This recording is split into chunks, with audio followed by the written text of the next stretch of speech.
Welcome to the Quick Start Guide for Toy Battle. This game is a two-player game that is simple, quick, and fun.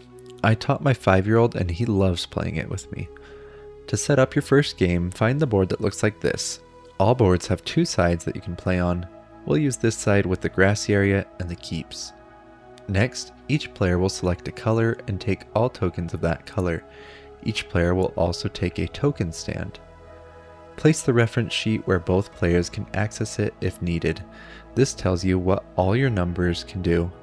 Then place stars in each of the sections. The number of stars you place is depicted on the board. Both players will flip all their tokens face down, then mix them all together.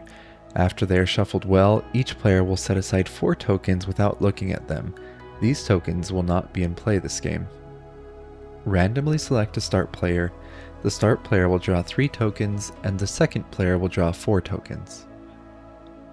There are 2 ways to win this game. First is to place a chain of tokens to an opponent's castle, then place a token on top of the opponent's castle.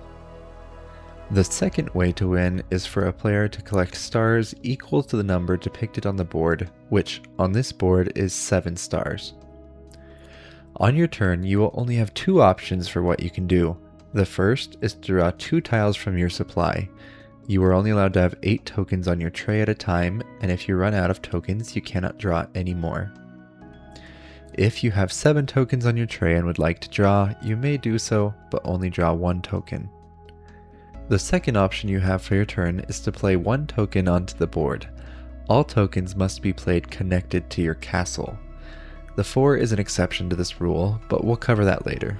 At the beginning of the game, you can only play tokens onto the 2 spots to the right and left of your castle. As you start playing more tiles, you can play further out on the board. Tokens can only be played on the square spaces on the board. If after placing a token you control all the spaces surrounding an area, you will take the stars for that area, assuming they haven't already been taken. All the tokens you have each have their own special power that activates when played. I'll walk you through each of them one by one. The ducky can be used as a wild card. Normally, if you want to play on top of an opponent's token, you must play a higher value token. So essentially when the ducky is played, he counts as an 8, but when attacked, he counts as a 0, meaning that anything can be placed on top of an opponent's ducky token. When a 1 is played, you immediately get to draw 2 tokens from your supply pile. These are great to play early on. When a 2 is played, you immediately get to play 1 additional token, just as you would a regular placement action. You can chain 2s to take more than 2 placement actions on a turn. The 3 allows you to remove an adjacent enemy token from the board.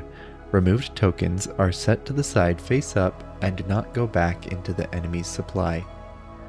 The 4 can be placed anywhere on the board, even if it is not connected to your castle through your tokens. It still can only be placed on top of an enemy token that is lower numbered than it.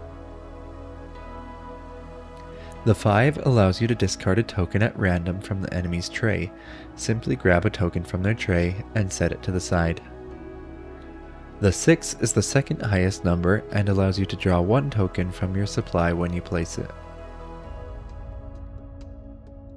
The 7 has no power, but it is the highest numbered token, so only an enemy ducky can be placed on top of it. Each board also has its own power that will be activated when placing tokens on the special spaces. In this case, that is the 4 keep squares. The keep squares on this map allow you to reclaim one of your other tokens from the board to your tray. The keep power is activated after the token's power, if any. That is all the powers. Now you just need to decide if you are going to win by gaining 7 stars or by reaching your opponent's castle. Thanks for watching. If you enjoyed this video, be sure to like and subscribe. Catch you next time.